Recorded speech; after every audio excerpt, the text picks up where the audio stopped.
अस्सलाम वालेकुम स्टूडेंट्स।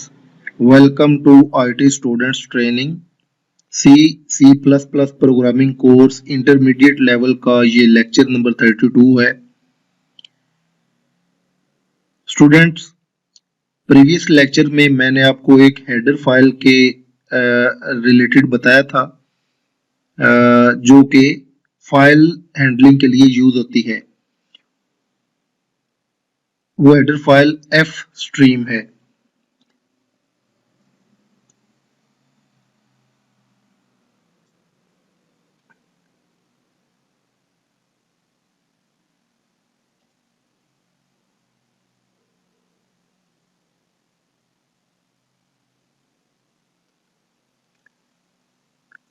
इस एफ स्ट्रीम हेडर फाइल के दो बहुत important tool I F stream और ओ एफ स्ट्रीम है। इन दोनों को यूज करने से पहले मैं आपको इनके बारे में थोड़ा सा बता दूं कि ये आई एफ स्ट्रीम और ओ एफ स्ट्रीम क्या होते हैं। As cout is use to display program data on screen and cin is use by program to get data from keyboard. आपको पता है कि सी आउट और सी इन दो बहुत इंपॉर्टेंट टूल हैं जो आयो स्ट्रीम हेडर फाइल के हैं।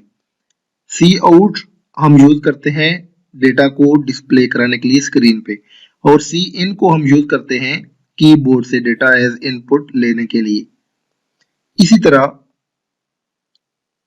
Similarly header file fstream provides two tools IF stream and OF stream. IF stream is used by program to read data from a file. तो हमने जब भी किसी फाइल से डेटा रीड करना है तो उसके लिए IF stream यूज करते हैं। And OF stream is used by program to write data in file. ठीक है, और जब भी हमने किसी फाइल में कोई डेटा राइट करना है तो उसके लिए OF stream यूज करते हैं। Write a C++ program in which open a text file, read its data and display the data. Finally close the file. तो ये जरूरी है कि जब भी हम कोई फाइल को ओपन करें रीडिंग के लिए या राइटिंग के लिए तो एंड पे उस पर फाइल को हम क्लोज भी कर दें। तो जब हमने IF स्ट्रीम को यूज करते हुए किसी फाइल को ओपन करके डेटा रीड करना है तो उसके 5 स्टेप्स हैं।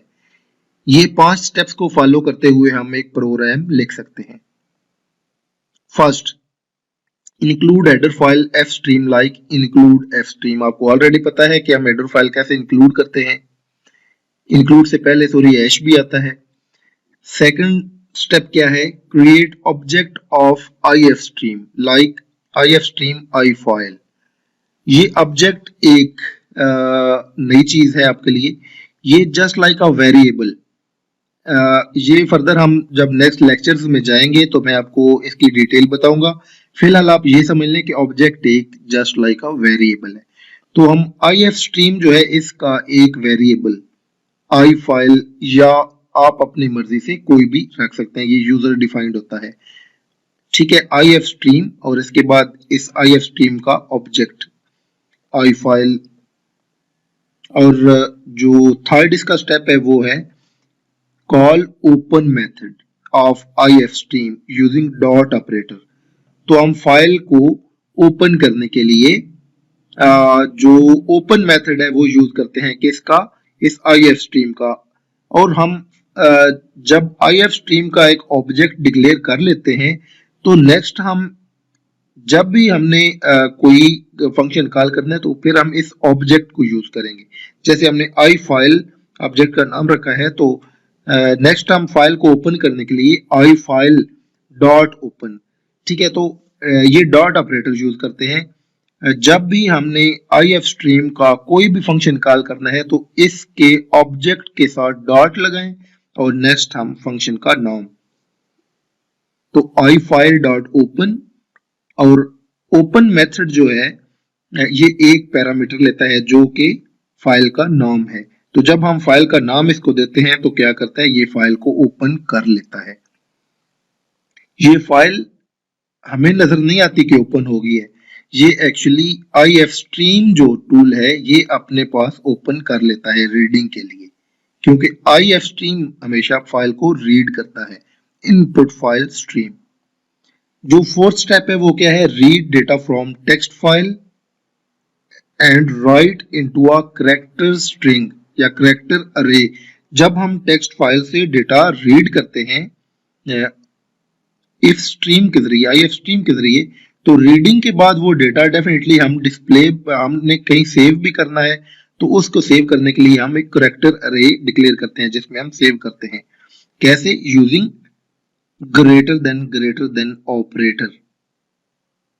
ठीक है, तो इस ऑपरेटर के जरिए लाइक आई फाइल जो IF स्ट्रीम का ऑब्जेक्ट है, इसके बाद ग्रेटर देन कैरेक्टर अरे, जो भी हमने कैरेक्टर अरे डिक्लेयर की हुई है वो हम लिखते हैं। तो क्या होता है कि ये जो फाइल स्ट्रीम है ये जो डेटा रीड करेगी उसको इस अरे में स्टोर कर देगी। ये जस्ट लाइक जैसे हम करते थे ना, सी इन ग्रेटर देन और इसके बाद वेरिएबल लिखते थे, तो सी इन क्या करती थी, कीबोर्ड का डेटा उस वेरिएबल में सेव कर देती थी। इसी तरह आई फाइल ग्रेटर देन कैर अरे करेंगे तो क्या करेगा, ये इफ स्ट्रीम जो है ये फाइल का डेटा इस अरे में, कैरेक्टर अरे में स्टोर करेगी। Reads word by word excluding spaces. तो ये भी इंपॉर्टेंट है कि ये जो IF स्ट्रीम है ये फाइल से word by word data read करती है, यानी एक वर्ड रीड करेगी। अगर आपने लूप्स चलाई हैं तो एक वर्ड रीड करेगी, फिर लूप के नेक्स्ट इटरेशन में दूसरा वर्ड रीड करेगी, लूप के जो नेक्स्ट इटरेशन होगा फिर तीसरा वर्ड रीड करेगी। लेकिन जो स्पेसिस हैं या न्यू लाइन है वो एक्सक्लूड कर देगी, क्योंकि वो करेक्टर्स हैं और ये करेक्टर्स को स्किप करती है, ये पूरे वर्ड को रीड करती है। और जो फिफ्थ स्टेप है वो क्या है, close text file like I file dot close. तो मैं डेव सी प्लस प्लस में चलता हूँ, यहाँ पे एक न्यू फाइल क्रिएट करता हूँ, source file dev C plus plus में CPP की।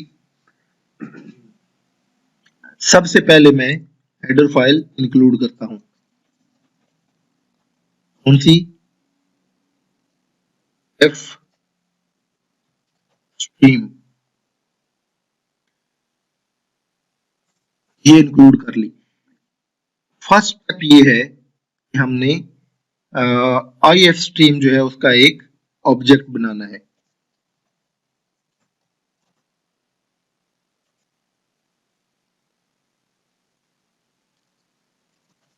लेट्स सपोज इसका नाम मैं रख देता हूं IF फाइल। आप कोई भी नाम रख सकते हैं इस ऑब्जेक्ट का, ये यूजर डिफाइंड होता है। ये हमारा फर्स्ट स्टेप क्या था, IF स्ट्रीम को इंक्लूड करना हेडर फाइल के तौर पे, वो हमने किया। सेकंड स्टेप क्या था, इसका एक ऑब्जेक्ट बनाना, वो हमने ऑब्जेक्ट डिक्लेयर कर लिया है। और थर्ड स्टेप क्या है, हम फाइल को ओपन करें। तो फाइल को ओपन करने के लिए जरूरी है कि फाइल हमारे पास अवेलेबल होनी चाहिए। जहां पे ये प्रोग्राम हमारा सी स्ट्रिंग के नाम से, ये प्रोग्राम जो हमने लिखा है, ये पढ़ा है, तो इसी में हम देखते हैं कि ये एक हेडर फाइल, ये एक दो टेक्स्ट फाइल एक SS.txt के नाम से मौजूद है। ठीक है, तो आप ये मैनुअली एक टेक्स्ट फाइल क्रिएट कर लें और इसमें कुछ टेक्स्ट जो है वो राइट करें। ठीक है, तो ये SS.txt के नाम से फाइल अवेलेबल है। तो मैं क्या करता हूं कि इस फाइल को ओपन करता हूं। कैसे, ओपन मेथड के जरिए, जो इफ स्ट्रीम का ऑब्जेक्ट है वो यूज करते हुए डॉट ऑपरेटर के साथ। ये देखें, ये जो ही मैंने डॉट ओ लिखा तो ओपन मेथड जो है वो ऑलरेडी आ गया। यहाँ पे आप एंटर प्रेस करें तो ये ऑटो कंप्लीट के साथ ये मेथड पूरा आ जाएगा। और ये मेथड की डिस्क्रिप्शन भी आ गई है कि ये मेथड जो है ये इसको आप फाइल का नाम देंगे। तो फाइल का नाम देने के लिए आप ऐसा करें कि उसको आप ऊपर फाइल को एक कैरेक्टर अरे के अंदर, एक आप character array file name is equal to, यहाँ पे आप ss डॉट टेक्स्ट, ये आपको करेक्टर अरे एक डिक्लेयर कर लें जिसको आप इनिशियलाइज कर दें फाइल के नाम से, ताकि हम इस ओपन मेथड को ये करेक्टर अरे जब देंगे तो ये इस फाइल का नाम चला जाएगा। तो इस तरह ये थर्ड स्टेप हमारा जो है वो कंप्लीट हो गया, हमने फाइल को ओपन कर लिया। ओके, फोर्थ स्टेप हमारा क्या है? फोर्थ स्टेप हमारा ये है कि हम रीड करेंगे। रीड कैसे करेंगे? ग्रेटर देन ऑपरेटर के जरिए एक करेक्टर अरे में। तो उसके लिए जरूरी है कि हम एक करेक्टर अरे और डिक्लेयर करें जिसमें हमने डेटा रीड करके सेव करना है। डेटा लेट्स सपोज इसका मैं नाम रख लेता हूँ, इसका मैं साइज 100 रख देता हूँ let's suppose, is equal to, इसको हम इनिशियलाइज नहीं करते, जस्ट सिर्फ डिक्लेयर करते हैं डेटा। तो यहाँ पे अभी I F file greater than data, तो ये क्या करेगा? आई एफ फाइल जैसे सी इन जो है वो यहां से कीबोर्ड के डेटे को अपने राइट साइड के वेरिएबल में स्टोर करती थी, इसी तरह आई एफ फाइल, ये इफ स्ट्रीम का जो ऑब्जेक्ट है ये क्या करेगा? ये फाइल के डेटा को इस अरे में सेव कर देगा। और इसके बाद लास्ट हमारा क्या है कि हम फाइल को क्लोज कर दें। तो ये फाइल क्लोज होगी। फाइल क्लोज होने के बाद हम देखेंगे कि क्या हमने डेटा रीड कर लिया या नहीं, तो हम simply cout less than data display करा देंगे। ओके, तो ये डिस्प्ले करा के भी हम इसको कंपाइल करते हैं। सबसे पहले हम इसको सेव करते हैं।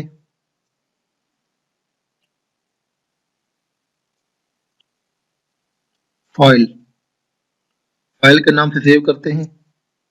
ये कंपाइल हो रही है और ये देखिए कंपाइल होने के बाद इसने डिस्प्ले करा दिया है वेलकम।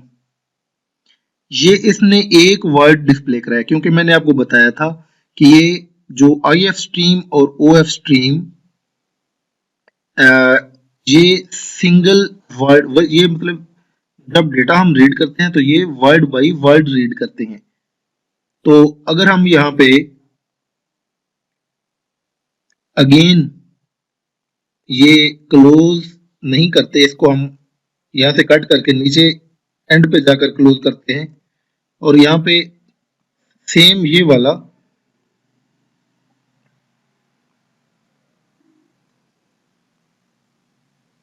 ये मैं कॉपी करके पेस्ट करता हूं, तो ये क्या करेगा कि एक वर्ड ये रीड करके डिस्प्ले कराएगा और नेक्स्ट फिर ये एक वर्ड रीड करके डिस्प्ले कराएगा।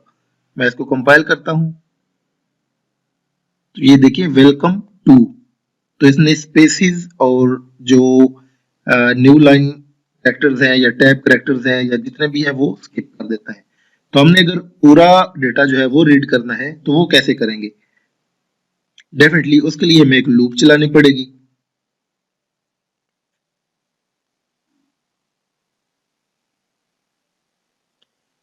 लूप चलाने के लिए हम लेट्स सपोज व्हाइल लूप चलाते हैं।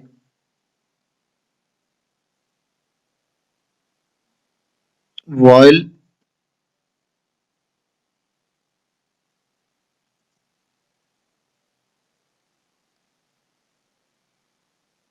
I F file dot UF,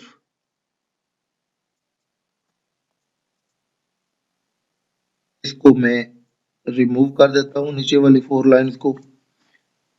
अब ये इसका क्या मतलब है? ये एक्चुअली नॉट ऑपरेटर है, यूनरी ऑपरेटर। ये बताता है कि अगर ये वाला मेथड जो EOF है, ये एक्चुअली ये है कि जब ये if file object IF stream का फाइल के एंड तक नहीं चला जाता, ठीक है। फाइल को ये करेक्टर बाय मतलब वर्ड बाय वर्ड रीड करता जाता है और जब तक फाइल के एंड पे नहीं चला जाता, ये EOF का मतलब है एंड ऑफ फाइल। तो ये लूप बताती है कि जब तक हमारा ये इफ स्ट्रीम का ऑब्जेक्ट फाइल के एंड तक नहीं चला जाता, तब तक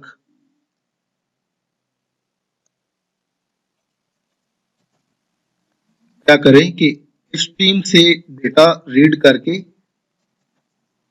इस कैरेक्टर अरे में लाएं और साथ ही कैरेक्टर अरे से ये डेटा डिस्प्ले कराते जाए। ओके, तो अभी हम इसको कंपाइल करते हैं।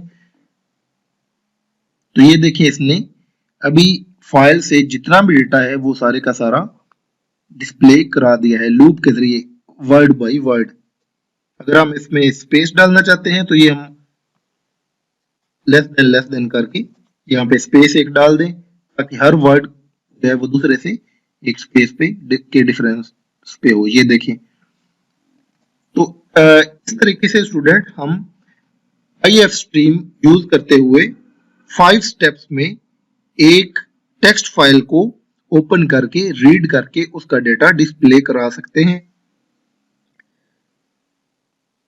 नेक्स्ट लेक्चर में हम इंशाल्लाह आउटपुट फाइल हैंडलिंग के बारे में स्टडी करेंगे।